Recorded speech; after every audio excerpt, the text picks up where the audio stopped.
Un chromatique, c'est lourd pour lui, paraît que ça coûte une fortune. Ces vieux ne sont pas le roi Louis, mais du moment que ça gagne des thunes. Alors adieu aux heures de classe, Il joue partout courts et lavoir.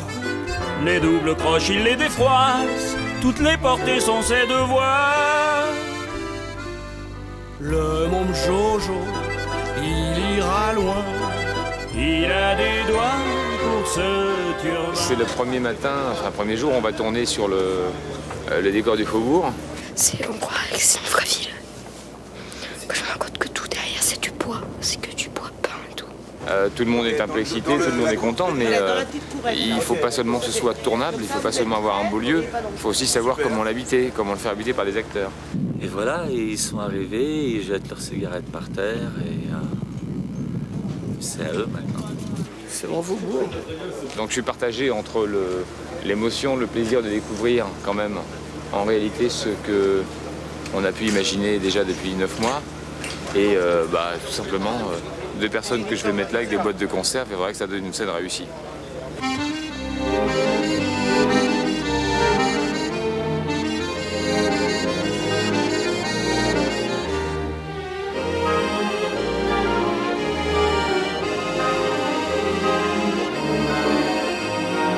Alors le chansonniat, c'était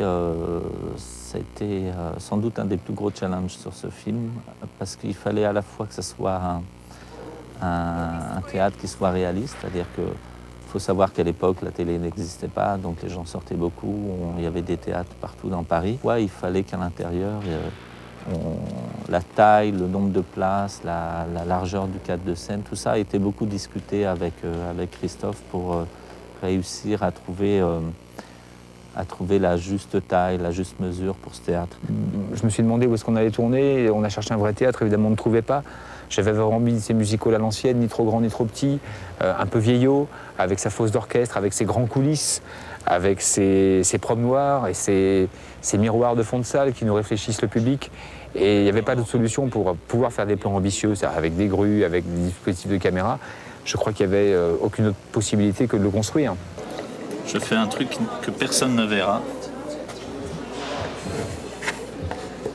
Voilà, l'idée c'est... C'est-à-dire que aussi bien les patines que les proportions, que tout ça, c'est d'une justesse. Donc ça, c'est ça, c'est le cadeau. Et un travail, je pense, pour un décorateur. J'imagine que Rabas a dû se régaler, parce que c'est un type, déjà, on voit dans ses yeux qu'il va chercher jusque dans les petits détails et dans les petits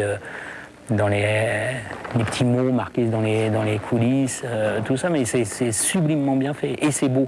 Regardez ce décor, j'ai l'impression qu'on est dans un théâtre qui a 200 ans, alors qu'il a été construit il y a 1 mois et demi, 2 mois, avec des détails, avec une usure, une patine, c'est formidable. On est vraiment dans notre théâtre. Et en plus, un théâtre à ciel ouvert où on peut mettre une grue, donc on peut... Et quand on a fait le spectacle dans le spectacle, la semaine dernière, c'était assez marrant, parce qu'on avait du public, plus un public formidable, puisqu'il applaudissait tout le temps, puisqu'il était payé pour ça. Donc c'était assez étonnant. Ce théâtre, c'est notre théâtre.